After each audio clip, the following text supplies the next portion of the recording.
తాకట్లో ఉన్న మీ బంగారాన్ని విడిపించి ఆ రోజు ఆన్లైన్ రేటుకి కొంటాం. Sharma gold company.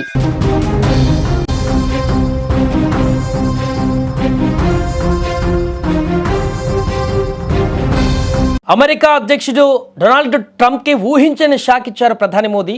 సైలెంట్ గా తను చేయాల్సిన పని చేశాడు. ట్రంప్ లాగా బెదిరించడమో లేకుంటే ఇష్టం వచ్చినట్టు మాట్లాడడమో రోజుకొక రకంగా మాట్లాడడమో ఇలాంటి ఏం చేయలేదు. సైలెంట్ గా తానేంటో చూపించుకున్నాడు మోదీ. దెబ్బకి దిమ్మ తిరిగి ఇప్పుడు చర్చలకు వచ్చినట్టు కనపడుతుంది అధ్యక్షుడు ట్రంప్. ఆయన తెలిసిందే మనందరికీ, ఆయన రూట్ వేరు, ఆయన చెప్పిందే వేదము, నేను గీసిందే గీత అనే రకం అన్నట్టు ట్రంప్.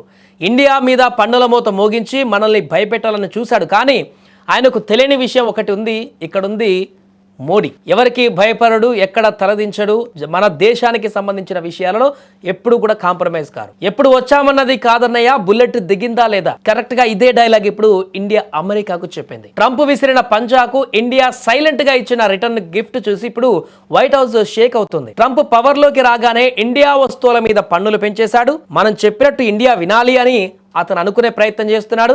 కానీ మోదీ సైలెంట్ గా ఒకే ఒక్క సంతకం పెట్టాడు. అమెరికా నుంచి వచ్చే పప్పులు కాయధాన్యాలు మీద ఏకంగా 30% పన్ను వేశారు. అక్టోబర్ 30న ఆర్డర్ పాస్ అయిపోయింది. నవంబర్ 1 నుంచి అమల్లోకి వచ్చింది. కానీ శబ్దం లేదు, హడావిడి లేదు. అచ్చం మన ఈ సినిమా ఉంటుందిగా అరవింద సమేతలో ఎన్టీఆర్ చెప్పినట్లు, కత్తి వాడడం మొదలు పెడితే కంటికి రెప్ప వేసినంత టైం కూడా పట్టదు. అంతే ఫాస్ట్గా, అంతే సైలెంట్గా డెసిషన్ తీసుకుంది భారత్. అయితే ఎప్పుడైతే ఇండియా 30% పన్ను బాంబు వేసిందో అమెరికాలో రైతుల గుండెల్లో రైళ్లు పరిగెడుతున్నాయి. ఎందుకంటే వాళ్ళ పంటను ఎక్కువగా కొనేది మనమే. ఇప్పుడు మనం కొనకపోతే వాళ్ళ పరిస్థితి ఏంటి? అమెరికా సెనేటర్లు ఇప్పుడు ట్రంప్ దగ్గరికి పరిగెత్తుకు వెళ్ళారు. సార్ ప్లీజ్ ఏదో ఒకటి చేయండి, మోదీ గారితో మాట్లాడండి అని వేడుకుంటున్నారట. అక్కడ పరిస్థితి చూస్తుంటే వెంకీ సినిమాలో బ్రహ్మానందం ఎక్స్ప్రెషన్ ఒకటి గుర్తుకు వస్తుంది. ఏమిరా బాలరాజు, ఏమైందిరా నీకు, అప్పుడే డల్ అయిపోయినావు? అవును మరి, ఇండియా దెబ్బ అంటే అట్లుంటది. డియర్ ట్రంప్, ఫ్లూట్ జింక ముందు ఊదు, సింహం ముందు కాదు. ఇది ఇండియా, ఇక్కడుంది మోదీ. నిజం చెప్పాలంటే ట్రంప్ అనుకున్నాడు ఇండియాను భయపడుతుంది, భయపెడదాము అని అనుకున్నాడు. కానీ మోదీ చూపించారు ఇక్కడ ఇండియా భయపెడుతుందని.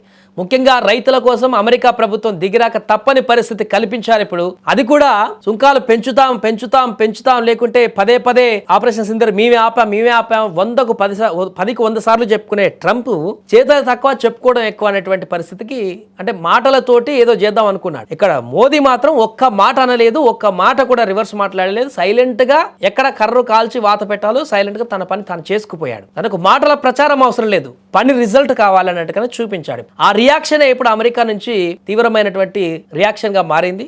ఇప్పుడు ఏం చేయాలో అర్థం కాక సైలెంట్ గా మంత్రాలు చేసే వరకు వస్తున్నట్టుగా కనపడుతుంది.